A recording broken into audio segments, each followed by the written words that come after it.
ପିଲାମାନେ ଆଜି ଗୋଟିଏ ସୁନ୍ଦର ଗପଟିଏ ଶୁଣିବା। ସେଇ ଗପଟିର ନାଁ ହେଉଛି ବୁଦ୍ଧି ବଳବାନ।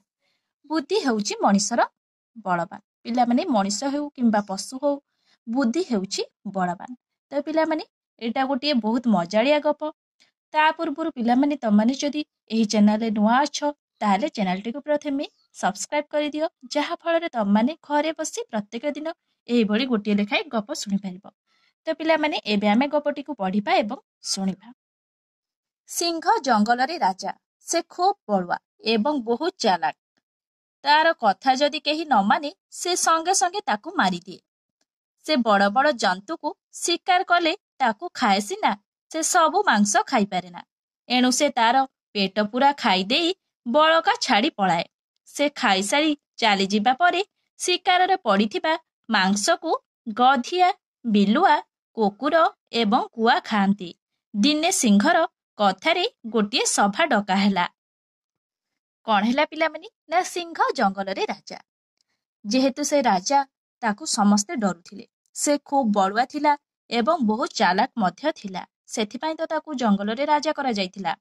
ତାର କଥା ଯଦି କେହି ନ ମାନେ ବା କେହି ଯଦି ମାନୁ ନଥିଲେ, ସେ ସଙ୍ଗେ ସଙ୍ଗେ କଣ କରୁଥିଲା ନା ତାକୁ ମାରି ଦେଉଥିଲା। ସେ ବଡ଼ ବଡ଼ ଜନ୍ତୁକୁ ଶିକାର କଲେ ତାକୁ ଖାଏ। ହେଲେ କଣ କରେ ନା ଖାଏ ସିନା, କିନ୍ତୁ ସେ ସବୁ ଖାଇପାରେ ନା। ସେ ସବୁ ମାଂସକୁ କଣ କରେ ନା ତାର ପେଟ ପୂରି ସାରିବା ପରେ ଆଉ ବାକି ମାଂସକୁ ସେ ଛାଡ଼ିଦିଏ। ଏଣୁ ସେ ତାର ପେଟ ପୂରା ଖାଇଦେଇ ବଳକା ମାଂସକୁ ଛାଡ଼ି ପଳାଏ। ସେ ଖାଇସାରି ଚାଲିଯିବା ପରେ ଯେଉଁ ମାଂସ ବଳେ ତାକୁ କେଉଁମାନେ ଖାଆନ୍ତି ନା ମାଂସକୁ ଗଧିଆ, ବିଲୁଆ, କୁକୁର ଏବଂ କୁଆ ଖାଆନ୍ତି। ଦିନେ ସିଂହର କଥାରେ ଗୋଟିଏ ସଭା ଡକା ହେଲା। ତାପରେ ପିଲାମାନେ କଣ ହେଲା ଶୁଣିବା। ରାଜକାର୍ଯ୍ୟ ତୁଲାଇବା ପାଇଁ କିଛି ଦାୟିତ୍ୱ ବାଘ ଏବଂ ଭାଲୁ ଉପରେ ଥାଏ। ବାଘ ଉପରେ କିଛି ରାଜକାର୍ଯ୍ୟ ଥିଲେ ମଧ୍ୟ ସିଂହ ଶିକାର କରି ନିଜେ ଖାଇଦେଇ ବଳକା ମାଂସ ଛାଡ଼ିଦେଇ ଚାଲି ଯାଉଥିବା କଥା ତା ଦେହରେ ଯାଏ ନାହିଁ। ସେ ଭାବେ ସିଂହ ସିନା ରାଜା, କିନ୍ତୁ ରାଜକାର୍ଯ୍ୟରେ ବାଘ ଏବଂ ଭାଲୁ ସହଯୋଗ କରୁଥିଲେ ମଧ୍ୟ ସେ କେବେ ବାଘ କିମ୍ବା ଭାଲୁକୁ ସାଙ୍ଗରେ ଖାଇବା ପାଇଁ ଡାକେ ନାହିଁ। ସିଂହ ଶିକାର କରି ଖାଇସାରି ଚାଲିଯିବା ପରେ ମଧ୍ୟ ବାଘ କିମ୍ବା ଭାଲୁ ସେ ବଳକା ମାଂସ ଖାଆନ୍ତି ନାହିଁ। କାରଣ ଖାଇସାରି ଛାଡ଼ି ଦେଇ ଯିବା ପରେ ସେଇଟା ଅଇଁଠା ହେଲା। ରାଜା ଅଇଁଠା ସେ ଦୁହେଁ କେବେ ଖାଇବାକୁ ଇଚ୍ଛା କରନ୍ତି ନାହିଁ। ଦିନେ ସିଂହର କଥାରେ ଗୋଟିଏ ସଭା ଡକା ହେଲା। ଯେହେତୁ ସିଂହ ଜଙ୍ଗଲର ରାଜା ଥିଲା, ସେଥିପାଇଁ ତାର କଥାରେ ଗୋଟିଏ ସଭାର ଆୟୋଜନ ହେଲା। ରାଜକାର୍ଯ୍ୟ ତୁଲାଇବା ପାଇଁ କିଛି ଦାୟିତ୍ୱ ବାଘ ଏବଂ ଭାଲୁ ଉପରେ ମଧ୍ୟ ଥାଏ। ଯେହେତୁ ଜଙ୍ଗଲର ରାଜା ସିଂହ, ତାଙ୍କ କଥାରେ ଗୋଟିଏ ସଭାର ଆୟୋଜନ ହୋଇଛି। ଜଙ୍ଗଲର ରାଜା ହେଲେ ବି ସିଂହ ସେ ସବୁ କାର୍ଯ୍ୟ ତୁଲାଉ ନଥିଲେ। ଆଉ ତାଙ୍କର ରାଜକାର୍ଯ୍ୟ ମଧ୍ୟ ତୁଲାଇବା ପାଇଁ ବାଘ ସିଂହ ମଧ୍ୟ ଦାୟିତ୍ୱ ନେଇଥିଲେ। ଆଉ ସେ ମଧ୍ୟ ଦାୟିତ୍ୱରେ ଥିଲେ। ବାଘ ଉପରେ କିଛି ରାଜକାର୍ଯ୍ୟ ଥିଲେ ମଧ୍ୟ ସିଂହ ଶିକାର କରି ନିଜେ ଖାଇଦେଇ ବଳକା ମାଂସ ଛାଡ଼ିଦେଇ ଚାଲି ଯାଉଥିବା କଥା ତା ଦେହରେ ଯାଏ ନାହିଁ। ଯେହେତୁ ଜଙ୍ଗଲର ରାଜା ସିଂହ ଥିଲା, ସେଥିପାଇଁ ତା ମନ ମୁତାବକ ସେ ପ୍ରତ୍ୟେକ ଦିନ ଶିକାର କରି ଖାଉଥିଲା। ଆଉ ବାକିତକ ମାଂସ ସେ ପେଟ ପୂରି ଯିବା ପରେ ଛାଡ଼ି ଦେଇ ପଳାଉଥିଲା। ଏସବୁ କଥା ବାଘ ଦେହରେ ଯାଏ ନାହିଁ। ସେ ଭାବେ ସିଂହ ସିନା ରାଜା, କିନ୍ତୁ ରାଜକାର୍ଯ୍ୟରେ ବାଘ ଏବଂ ଭାଲୁ ସହଯୋଗ କରୁଥିଲେ ମଧ୍ୟ ସେ କେବେ ବାଘ କିମ୍ବା ଭାଲୁକୁ ସାଙ୍ଗରେ ଖାଇବା ପାଇଁ ଡାକେ ନାହିଁ। ପିଲାମାନେ, ଯେହେତୁ ଜଙ୍ଗଲର ରାଜା ସିଂହ ଥିଲା, ସେ ପ୍ରତ୍ୟେକ ଦିନ ଶିକାର କରି ଖାଉଥିଲା। ଆଉ ତାର ପେଟ ପୂରି ସାରିବା ପରେ ସେ ବାକିତକ ଖାଦ୍ୟ ଛାଡ଼ି ଦେଇ ପଳାଉଥିଲା। ରାଜକାର୍ଯ୍ୟ ଦୁହେଁ ତୁଲାଉଥିଲେ କିଏ ପିଲାମାନେ? ନା ବାଘ ଏବଂ ଭାଲୁ। ଏ ଦୁହେଁ ତୁଲାଉଥିଲେ ମଧ୍ୟ ସେ କେବେ ବି ତାଙ୍କୁ ସାଙ୍ଗରେ ଖାଇବା ପାଇଁ ଡାକେ ନାହିଁ। କିଏ ପିଲାମାନେ? ନା ସିଂହ। ସିଂହ କେବେ ବି ବାଘ ଏବଂ ଭାଲୁକୁ ତା ସହିତ ସାଙ୍ଗ ହୋଇ ଖାଇବା ପାଇଁ ଡାକେ ନାହିଁ। ସିଂହ ଶିକାର କରି ଖାଇସାରି ଚାଲିଯିବା ପରେ ମଧ୍ୟ ବାଘ କିମ୍ବା ଭାଲୁ ସେ ବଳକା ମାଂସ ଖାଆନ୍ତି ନାହିଁ। କାରଣ ଖାଇସାରି ଛାଡ଼ି ଦେଇ ଯିବା ପରେ ସେଇଟା ଅଇଁଠା ହେଲା। ରାଜା ଅଇଁଠା ସେ ଦୁହେଁ କେବେ ଖାଇବାକୁ ଇଚ୍ଛା କରନ୍ତି ନାହିଁ। ପିଲାମାନେ, କଣ ହେଲା ନା ସିଂହ ଶିକାର କରି ଖାଇସାରି ଚାଲିଯିବା ପରେ ମଧ୍ୟ ବାଘ କିମ୍ବା ଭାଲୁ ସେ ବଳକା ମାଂସ ଖାଆନ୍ତି ନାହିଁ। କାରଣ ଖାଇସାରି ଛାଡ଼ି ଦେଇ ଯିବା ପରେ ସେଇଟା ଅଇଁଠା ହୋଇଯାଏ। ସେ ଅଇଁଠା ଖାଇବା କେବେ ବି ଖାଇବା ପାଇଁ ଇଚ୍ଛା କରନ୍ତି ନାହିଁ। ସେ ଦୁହେଁ କେବେ ବି ସେ ଜାଗାକୁ ଯାଆନ୍ତି ନାହିଁ। ବାଘ ନିଜେ ଶିକାର କରିଥାଏ। ବାଘ ମଲା ଜନ୍ତୁର ମାଂସ ବା ବାସି ମାଂସ ଖାଏ ନାହିଁ। ଭାଲୁ ମଧ୍ୟ ତଦ୍ରୂପ।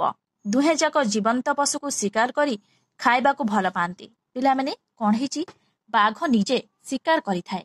ବାଘ ମଲା ଜନ୍ତୁର ମାଂସ ବା ବାସି ମାଂସ ଖାଏ ନାହିଁ କିମ୍ବା ଅଇଁଠା ଖାଇବାକୁ ସେ ପସନ୍ଦ କରେ ନାହିଁ।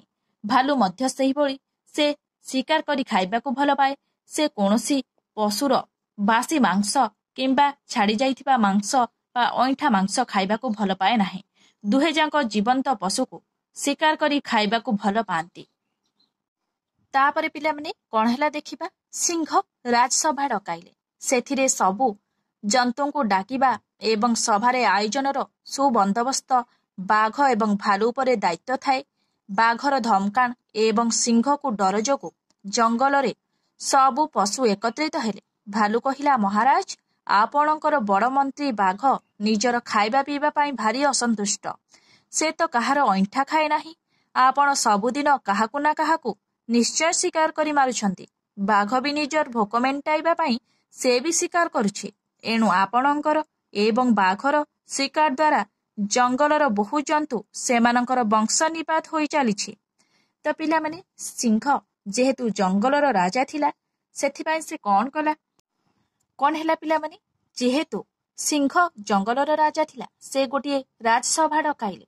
ସେଥିରେ ସବୁ ଜନ୍ତୁଙ୍କୁ ଡାକିବା ଏବଂ ସଭାରେ ଆୟୋଜନର ସବୁ ବନ୍ଦୋବସ୍ତ ବାଘ ଏବଂ ଭାଲୁ ଉପରେ ଦାୟିତ୍ୱ ଥାଏ।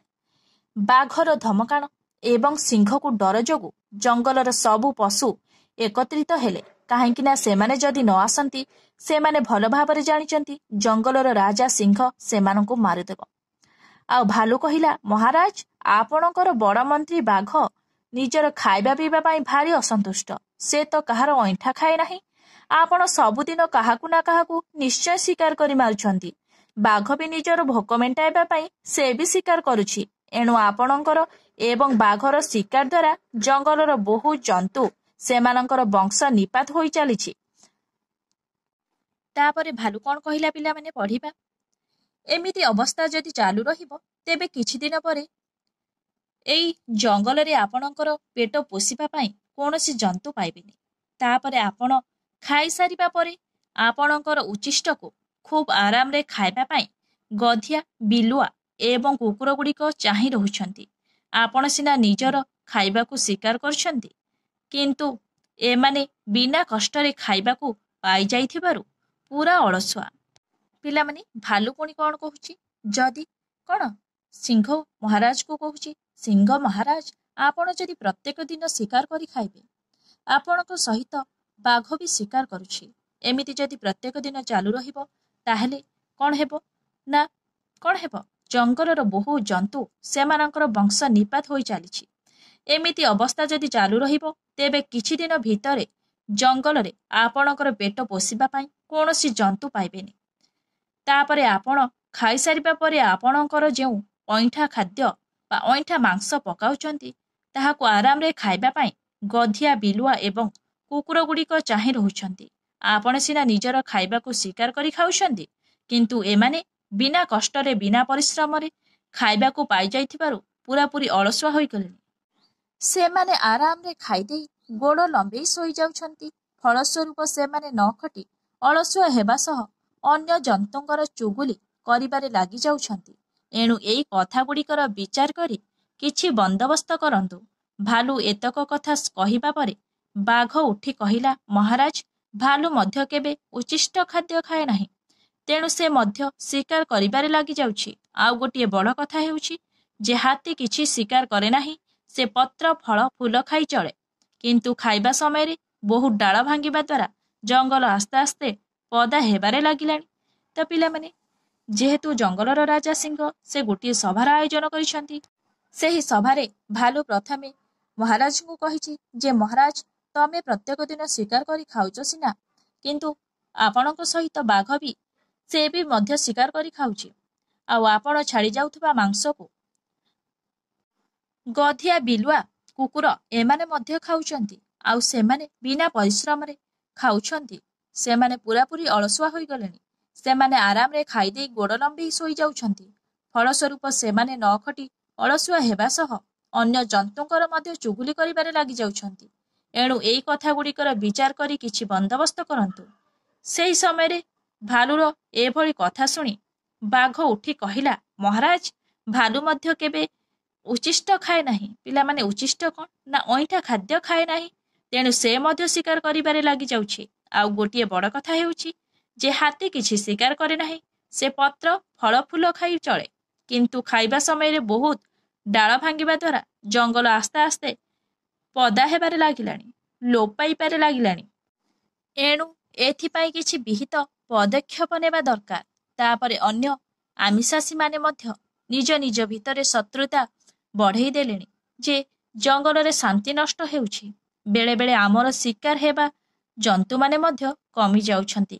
ଫଳରେ ଆପଣ ଏବଂ ମୁଁ ନିଜର ଶିକାର ଖୋଜିବାରେ ବ୍ୟସ୍ତ ରହୁଥିବାରୁ ଆମର ମୂଲ୍ୟବାନ ସମୟ ନଷ୍ଟ ହେଉଛି। ଏଣୁ ଏଥିପାଇଁ ବିହିତ ପଦକ୍ଷେପ ଗ୍ରହଣ କଲେ ସମସ୍ତ ଅସୁବିଧାର ସମାଧାନ ହୋଇଯାଆନ୍ତା। ଖବରଦାତା ଭାଲୁ ଏବଂ ବଡ଼ ମନ୍ତ୍ରୀ ବାଘର ଆପତ୍ତି ଅଭିଯୋଗ ଶୁଣିବା ପରେ ମହାରାଜ ସିଂହ କହିଲା, ବାଘ ଏବଂ ଭାଲୁ ବଡ଼ ବାହ୍ୟ ପାଇଛନ୍ତି। ବାଘ ବଡ଼ ମନ୍ତ୍ରୀ ହୋଇଥିବାରୁ ସେ ଶିକାର କରି ଖାଇଲେ କିଛି ଖରାପ କଥା ନୁହେଁ। ଭାଲୁ ମଧ୍ୟ ପରାମର୍ଶଦାତା ଏବଂ ଖବରଦାତା ହୋଇଥିବାରୁ ସେ ଶିକାର କରିପାରିବ। ତେବେ ଭାଲୁ ବିରୋଧରେ ଯଦି କିଛି ଆପତ୍ତି ଆସେ, ସେତେବେଳେ କାର୍ଯ୍ୟାନୁଷ୍ଠାନ କରାଯିବ। ଏବେ ହାତୀ ଉପରେ ବାଘ ଯେଉଁ ଅଭିଯୋଗ ଆଣିଛି, ସେ କଥା ପାଇଁ କିଛି ପଦକ୍ଷେପ ନେଇହେବ ନାହିଁ। ସେ ଗଛପତ୍ର ଫଳଫୁଲ ଖାଇବ। ତ ପିଲାମାନେ, ଯେହେତୁ ଏଠି ମହାରାଜ ଗୋଟିଏ ସଭାର ଆୟୋଜନ କରିଛନ୍ତି, ଆଉ ସଭାରେ ରାଜକାର୍ଯ୍ୟ ତୁଲାଉଥିବା ବାଘ ଏବଂ ଭାଲୁ ସେମାନଙ୍କର ମତାମତ ରଖିଛନ୍ତି। ଆଉ ସେଇ ମତାମତ ଶୁଣିସାରିବା ପରେ ଜଙ୍ଗଲର ରାଜା ସିଂହ କହିଛନ୍ତି କ'ଣ? ନା ବାଘ ଏବଂ ଭାଲୁ ବଡ଼ ପଦବୀରେ ଅଛନ୍ତି। ବାଘ ବଡ଼ ମନ୍ତ୍ରୀ ହୋଇଥିବାରୁ ସେ ଶିକାର କରି ଖାଇଲେ କିଛି ଖରାପ କଥା ନୁହେଁ। ଭାଲୁ ମଧ୍ୟ ପରାମର୍ଶଦାତା ଏବଂ ଖବରଦାତା ହୋଇଥିବାରୁ ସେ ଶିକାର କରି ଖାଇପାରିବ। ତେବେ ଭାଲୁ ବିରୋଧରେ ଯଦି କିଛି ଆପତ୍ତି ଆସେ, ସେତେବେଳେ କାର୍ଯ୍ୟାନୁଷ୍ଠାନ କରାଯିବ। ଏବେ ହାତୀ ଉପରେ ବାଘ ଯେଉଁ ଅଭିଯୋଗ ଆଣିଛି, ସେ କଥା ପାଇଁ କିଛି ପଦକ୍ଷେପ ନେଇ ହେବ ନାହିଁ। ସେ ଗଛପତ୍ର ଫଳଫୁଲ ଖାଇବ। ତେଣୁ ଏସବୁକୁ ପାଇବାକୁ ହେଲେ ସେ ଗଛ ଡାଳ ଭାଙ୍ଗିବ। ଯଦି ସେ ଗଛ ଚଢ଼ିପାରନ୍ତା, ତେବେ ସେ ଗଛ ଡାଳ ଭାଙ୍ଗନ୍ତା ନାହିଁ। ପୁଣି ଆଉ ଗୋଟିଏ ବଡ଼ କଥା ଯେ ହାତୀ ଗଛ ଚଢ଼ିଲେ ତାକୁ କେଉଁ ଗଛ ସମ୍ଭାଳିବ? ତେଣୁ ଅଯଥାରେ ସେ ଗଛ ଡାଳ ଭାଙ୍ଗିବା ଭୁଲ। ତଥାପି ଏଣିକି ଜଙ୍ଗଲରେ ଶାନ୍ତି ରଖିବା ପାଇଁ କିଛି ଗୋଟିଏ ବଡ଼ ପଦକ୍ଷେପ ନେବାକୁ ହେବ। ତାପରେ ମୁଁ ସବୁବେଳେ ଶିକାର କରି ଖାଇବାରେ ବ୍ୟସ୍ତ ରହୁଛି। ଯଦି ମୋର ଖାଦ୍ୟ ସୁରୁଖୁରୁରେ ପାଇଯାଆନ୍ତି, ତେବେ ମୁଁ ଅଧିକ ସମୟ ପାଇଯାଆନ୍ତି ଏବଂ ମୋର ବହୁତ ସମୟ ଜଙ୍ଗଲର ଶାନ୍ତି ବଜାୟ ରଖିବାରେ ବ୍ୟସ୍ତ ରହନ୍ତି। ଏଥିପାଇଁ ମୋର ଖାଇବା ପାଇଁ କିଛି ବ୍ୟବସ୍ଥା ଆଗେ କରାଯିବ। ତ ପିଲାମାନେ, ଏସବୁ ଅଭିଯୋଗ ଶୁଣିବା ପରେ ସେଠୁ ମହାରାଜ ସିଂହ କ'ଣ କହିଛନ୍ତି? ନା ହାତୀକୁ କ'ଣ କହିଛନ୍ତି ପିଲାମାନେ? ନା ହାତୀ ଫଳ ଫୁଲ ଖାଇବ। ତେଣୁ ଏସବୁକୁ ପାଇବାକୁ ହେଲେ ସେ ଗଛ ଡାଳ ଭାଙ୍ଗିବ। ଯଦି ସେ ଗଛ ଚଢ଼ି ପାରନ୍ତା, ତେବେ ସେ ଗଛ ଡାଳ ଭାଙ୍ଗନ୍ତା ନାହିଁ। ପୁଣି ଆଉ ଗୋଟିଏ ବଡ଼ କଥା ଯେ ହାତୀ ଗଛ ଚଢ଼ିଲେ ତାକୁ କେଉଁ ଗଛ ସମ୍ଭାଳିବ? ତେଣୁ ଅଯଥାରେ ସେ ଗଛ ଡାଳ ଭାଙ୍ଗିବା ଭୁଲ। ତଥାପି ଏଣିକି ଜଙ୍ଗଲରେ ଶାନ୍ତି ରଖିବା ପାଇଁ କିଛି ଗୋଟିଏ ବଡ଼ ପଦକ୍ଷେପ ନେବାକୁ ହେବ। ତାପରେ ମୁଁ ସବୁବେଳେ ଶିକାର କରି ଖାଇବାରେ ବ୍ୟସ୍ତ ରହୁଛି। ଯଦି ମୋର ଖାଦ୍ୟ ସୁରୁଖୁରୁରେ ପାଇଯାଆନ୍ତି, ତେବେ ମୁଁ ଅଧିକ ସମୟ ପାଇଯାଆନ୍ତି ଏବଂ ମୋର ବହୁତ ସମୟ ଜଙ୍ଗଲର ଶାନ୍ତି ବଜାୟ ରଖିବାରେ ବ୍ୟସ୍ତ ରହନ୍ତି। ଏଥିପାଇଁ ମୋର ଖାଇବା ପାଇଁ କିଛି ବ୍ୟବସ୍ଥା ଆଗେ କରାଯିବ। ତାପରେ ପିଲାମାନେ, ସିଂହରାଜା କ'ଣ କହିଲେ ଦେଖିବା। ସିଂହର ଏଭଳି କଥା ଶୁଣି ଭାଲୁ କହିଲା, ମହାରାଜ, ଯାହା କହିଲେ ସେ କଥା ସତ। ସେ ଯଦି ସୁବିଧାରେ ଶିକାର ପାଇଯାଆନ୍ତେ, ତେବେ ତାଙ୍କର ଶିକାର କରିବାରେ ସମୟ ନଷ୍ଟ ହୁଅନ୍ତା ନାହିଁ। ତାପରେ ସିଂହ ରାଜାଙ୍କର ବୟସ ବି ବଢ଼ିଗଲାଣି। ତେଣୁ ତାଙ୍କ ପାଖରେ ଶିକାର ଆଣି ପହଞ୍ଚାଇ ଦେବା ଉଚିତ। ସେ ତାଙ୍କର ମୂଲ୍ୟବାନ ସମୟ ନଷ୍ଟ କରନ୍ତେ ନାହିଁ।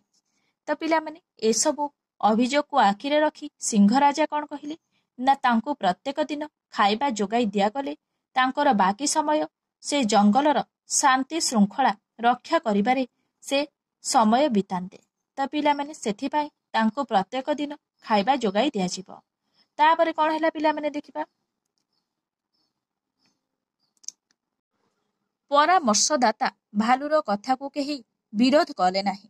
ସବୁଠାରୁ ବଡ଼ କଥା ଏତିକି ଯେ ଯିଏ ଏହି କଥାକୁ ବିରୋଧ କରିବ ସେ ସିଂହ, ବାଘ କି ଭାଲୁର ଶତ୍ରୁ ହେବ।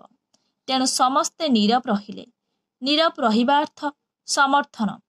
ଏଣୁ ଭାଲୁ କହିଲା ଯେ ସମସ୍ତେ ଏହି କଥାରେ ସମ୍ମତି ଦେବାରୁ ଏହା ସ୍ୱୀକୃତ ହେଲା। କିନ୍ତୁ ଏବେ ରାଜାଙ୍କ ପାଇଁ ସବୁଦିନ କେମିତି ଶିକାର ବ୍ୟବସ୍ଥା କରାଯିବ? ବଡ଼ ମନ୍ତ୍ରୀ ବାଘ କହିଲା, ପ୍ରତିଦିନ ଛୋଟ ଛୋଟ ଜୀବଜନ୍ତୁ ପାଳି କରି ଶିକାର ହେବା ନିତାନ୍ତ ଜରୁରୀ। କିନ୍ତୁ ଏ ବାବଦରେ ଭଲ ବ୍ୟବସ୍ଥା କେମିତି କରିହେବ? ଭାଲୁ କହିଲା, ବିଲୁଆ, କୁକୁର ଏବଂ ଗଧିଆ ଏମାନେ ଅଇଁଠା ଖାଇ ଚଳୁଥିବାରୁ ଏମାନଙ୍କୁ ଆଗେ ଦାୟିତ୍ୱ ଦିଆଯାଉ।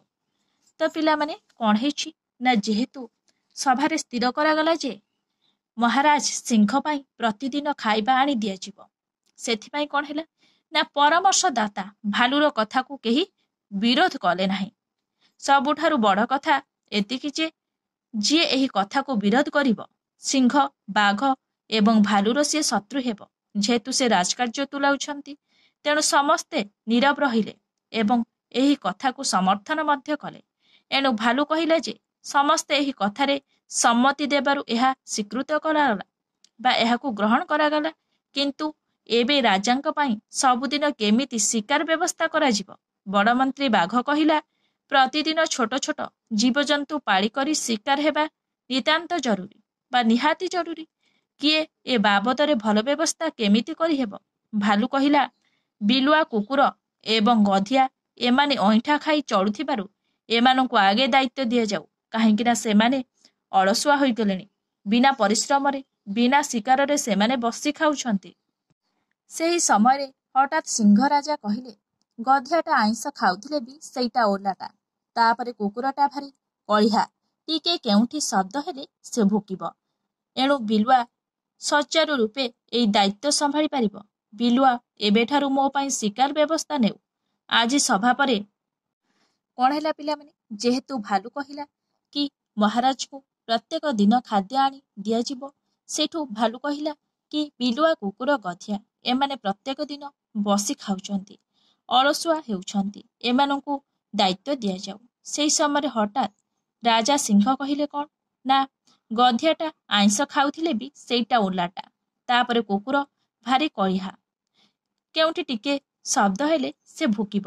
ଆଉ ଶିକାର କରିବ କ'ଣ? ଶିକାରୀ ତ ଆପେ ଆପେ ଦୌଡ଼ି ପଳାଇଯିବେ। ଏଣୁ ବିଲୁଆ ସଚାରୁ ରୂପେ ଏହି ଦାୟିତ୍ୱ ସମ୍ଭାଳି ପାରିବ। ବିଲୁଆ ଏବେଠାରୁ ମୋ ପାଇଁ ଶିକାର ବ୍ୟବସ୍ଥା ନେଉ। ଆଜି ସଭା ପରେ କାଲିଠାରୁ ମୋ ପାଇଁ ସେ ଗୋଟିଏ ଲେଖା ଶିକାର ପ୍ରତିଦିନ ପାଳି କରି ପଠାଇବ। ଆଗାମୀ ସଭାରେ ଏହି ଦାୟିତ୍ୱ ଗଧିଆକୁ ଦିଆଯିବ। ତାପରେ ସଭାରେ ଏହି ଦାୟିତ୍ୱ କୁକୁର ସମ୍ଭାଳିବ। ଏତିକିରେ ସଭା ସରିଗଲା। ତ ପିଲାମାନେ, ମହାରାଜକୁ ପ୍ରଥମେ କିଏ ଖାଦ୍ୟ ଆଣିଦେବ ନା ବିଲୁଆ ଆଣିଦେବ। ଆଉ ବିଲୁଆ ପରେ କିଏ ଦେବ ନା ଗଧିଆକୁ ଏହି ଦାୟିତ୍ୱ ଦିଆଯିବ। ଆଉ ତାପରେ ଏହି ଦାୟିତ୍ୱ କୁକୁରକୁ ଦିଆଯିବ। ଏତିକିରେ ସଭା ସରିଗଲା। ଏହି ନିଷ୍ପତ୍ତି ମହାରାଜା ସିଂହ ନେଲେ। ତାପରେ କ'ଣ ହେଲା ଦେଖିବା। ଯେହେତୁ ପ୍ରଥମେ ଦାୟିତ୍ୱ ବିଲୁଆ ନେଲା, ପିଲାମାନେ ତାପରେ ଦେଖିବା ବିଲୁଆର ମନ୍ତବ୍ୟ କ'ଣ ହେଲା ବା ସେ କ'ଣ ମନ୍ତବ୍ୟ ଦେଲା। ସିଂହ ରାଜାର ଆଦେଶ ଶୁଣି ବିଲୁଆକୁ ଜ୍ୱର ଆସିଗଲା। କ'ଣ କରିବ? କାହାକୁ ସିଂହ ଶିକାର କରିବ? ପରଦିନର ଦାୟିତ୍ୱରେ ଚିନ୍ତାରେ ଡୁବିଗଲା। ତା ଘରେ ବି କାନ୍ଦ କଟା ଆରମ୍ଭ ହୋଇଗଲା। ପୁରୁଷଙ୍କ ଠାରୁ ସ୍ତ୍ରୀମାନେ ତ ଚାଲାକ। ଏଣୁ ବିଲୁଆକୁ ତାର ସ୍ତ୍ରୀ ଗୋଟିଏ ବୁଦ୍ଧି ଦେଲା। ସେ କଥା ଶୁଣି ବିଲୁଆର କାନ୍ଦ ପୁରା ବନ୍ଦ। ସେ ମନ ଖୁସିରେ ଖିଆପିଆ ସାରି ଆରାମରେ ଶୋଇଗଲା। ପରଦିନ ସକାଳୁ ଉଠି ତାର ଘରଠାରୁ ଅଳ୍ପ ଦୂରରେ ଥିବା ଭଙ୍ଗା କୂଅ ଉପରେ ଗୋଟିଏ କନ୍ଥା ଘୋଡ଼ାଇ ଦେଇ ଦୌଡ଼ିଲା ରାଜା ସିଂହ ପାଖକୁ।